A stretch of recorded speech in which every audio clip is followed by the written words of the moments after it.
Hello, DigiFam! It is Prodigious, and I'm going to bring you right now one of the newest decks that I've actually been waiting for the longest time. It's nothing meta.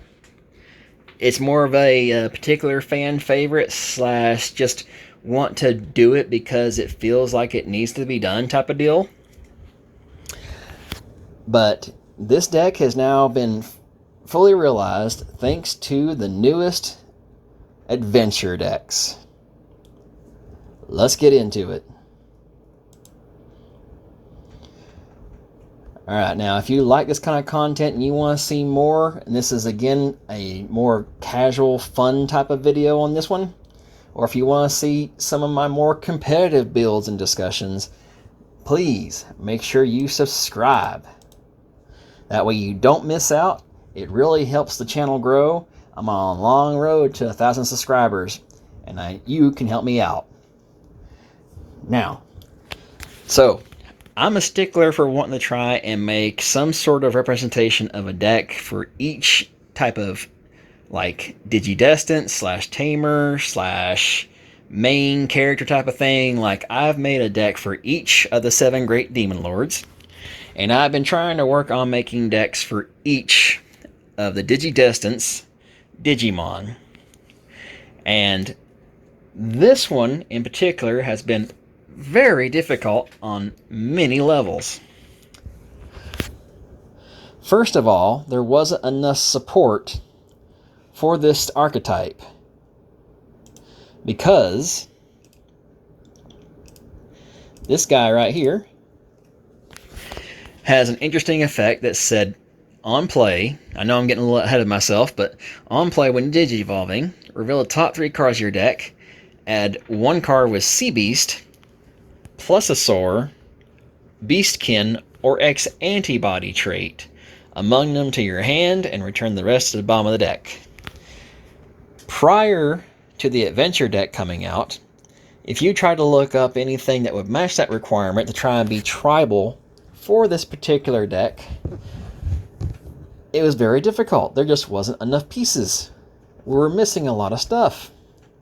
We were missing some more Ikakumons, some more Zudomons.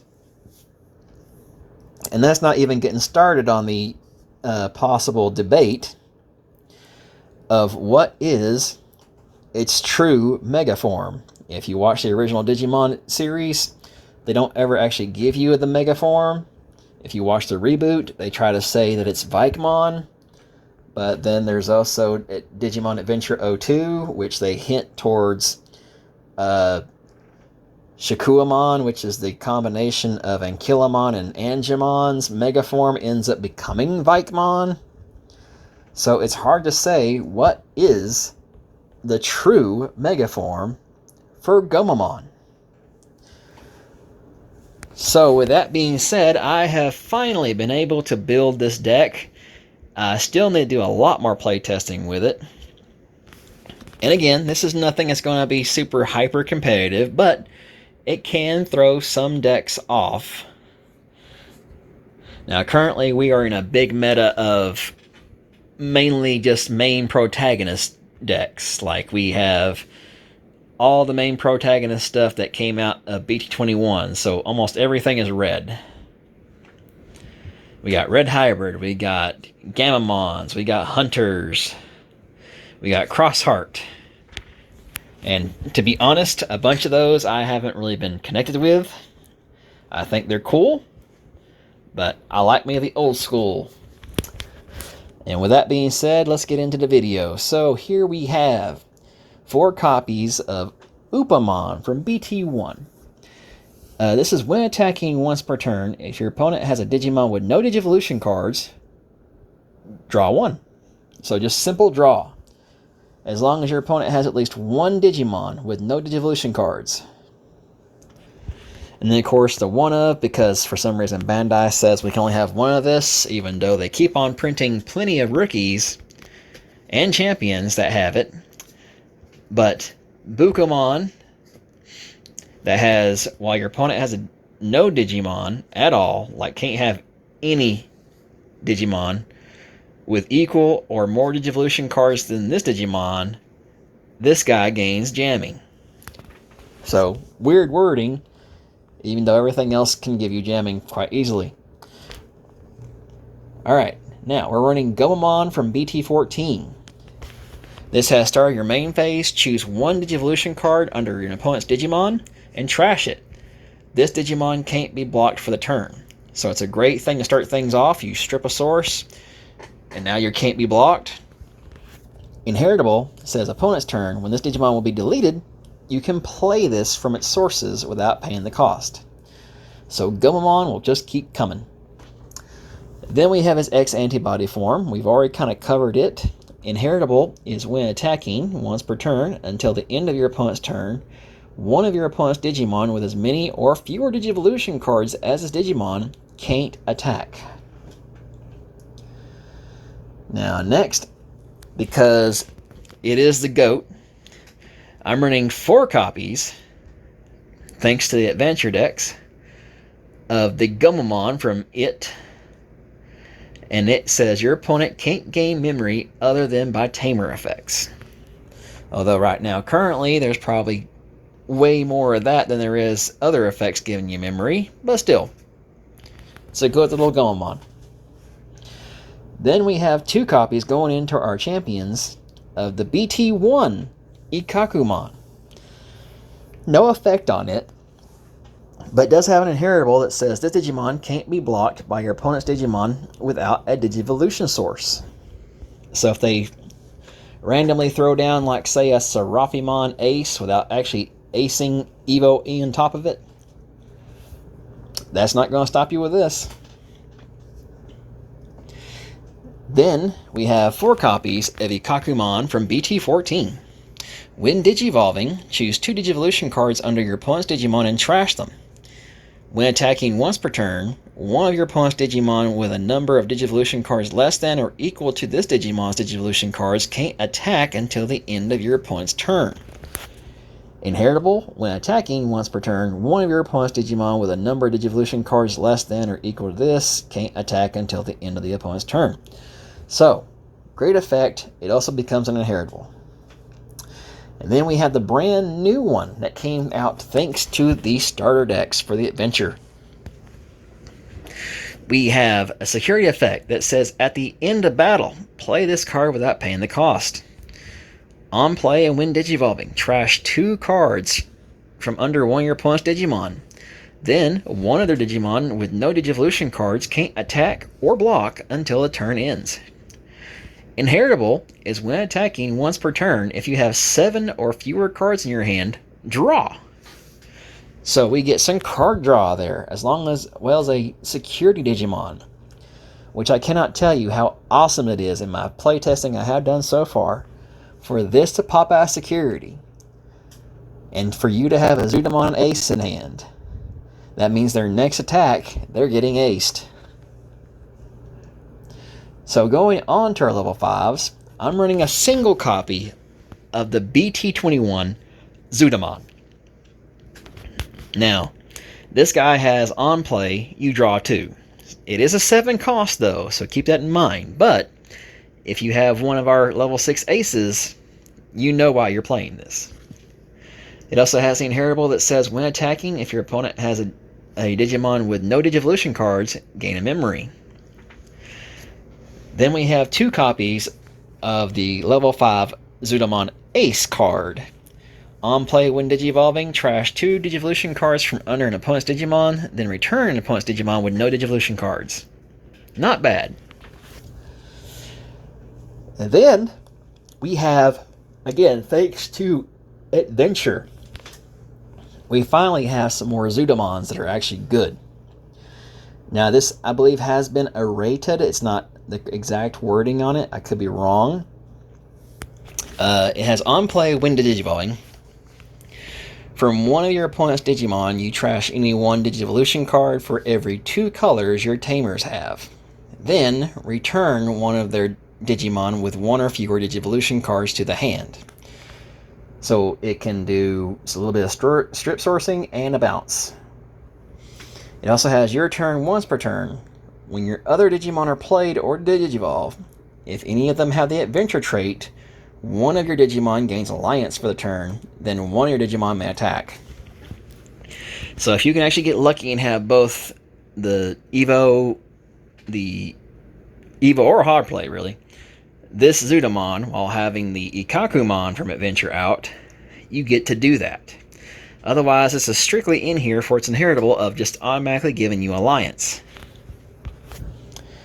Alright, now on to our Megas, and we have quite a variety. We have Plesiomon from BT14. When Digivolving, trash 3 Digivolution cards from under your opponent's Digimon. And also, when attacking but once per turn, if your opponent does not have a Digimon with equal or more Digivolution cards than this Digimon in play, unsuspend this Digimon. Then I'm running 2 copies of Plesiomon X. Now this thing is not as great as I would like it to be, but still I felt like it was a nice include. This is when Digivolving, when attacking, once per turn. Return one of your opponent's Digimon with as many or fewer Digivolution cards as this Digimon to the hand, and then opponent's turn, when your opponent's Digimon with as many or fewer Digivolution cards as this Digimon attacks, if this Digimon has Plesiomon or X antibody in its sources, gain 2. So a pseudo-permanent Ice Wall effect. Like I said, it's not as great as I would like it to be, but that second line of text is really good. Then finally, when I first built this deck, I had no idea that it was coming out with another Vikemon that was blue-yellow. Now you could run it instead, but it will kind of take away from your ace playability. So it's up to your discretion. If you want to, you could go ahead and just drop the Plesiomon X and go fully for the Vikemon. You can even go ahead and swap out everything Plesiomon and altogether and just go Vikemon. Either way, this gives you options for how its Digivolution line could go. But Vikemon Ace here has on play when Digivolving, we de-Digivolve 2 on the opponent, and then one of your opponent's Digimon with one or fewer Digivolution cards can't suspend until the end of their turn. And then when attacking, delete an opponent's Digimon with one or fewer Digivolution cards. So, very good. Now, I had qualms about trying to figure out a good removal option card for this deck, but I've settled on Great Maelstrom. When you would use this card by placing one of your blue Digimon under one of your other blue Digimon as its bottom Digivolution card, reduce the cost by 3. So instead of this card costing 9, it could cost just 6. And 6 for a hefty removal card is never bad. Main effect is to return an opponent's Digimon to the bottom of its owner's deck. Like, just straight up, get it out of here. 2 copies of Wave of Reliability. This is from BT14. Main effect, for 2 memory, trash 2 Digivolution cards under an opponent's Digimon. Then if you have a tamer with Joe Kudo in its name, choose one of your Digimon. If your opponent does not have a Digimon with equal or more Digivolution cards than that Digimon, unsuspend that Digimon.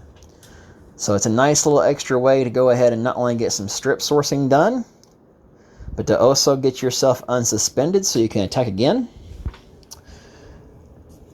Security effect is to activate the main effect and add it to your hand. And then, of course, we already mentioned Ice Wall, so I figured why not? Let's include an actual Ice Wall since it's only limit 1 per deck. And then, finally, for our option cards, we're running our typical sweep of some blue Scrambles and blue Mental Trainings. And as far as tamers go, I tried running the initial regular Joe Kudo of on play, you strip a source, and then whenever you strip a source during your turn, you can suspend it to gain memory. I tried it. But with the way this deck works, it really needs that extra memory. And it also loves to have access to having more abilities to strip the opponent's sources. So Sora and Joe together really come together. Because you can strip 2 sources when you swing, and as long as your opponent has at least one thing out there with no sources, at the start of your turn, you're gaining 2 memory. We run that at 3. So yeah, this has been a little pet deck of mine that has been a little bit of a pet peeve. Because like I said, I've been trying to make a little bit of everything for variety. On my channel, I like to go ahead and do some casual decks, but I also like to keep up and do some of the more aggro decks. So I have a little bit of everything, or at least I try to. It's a lot to keep up with.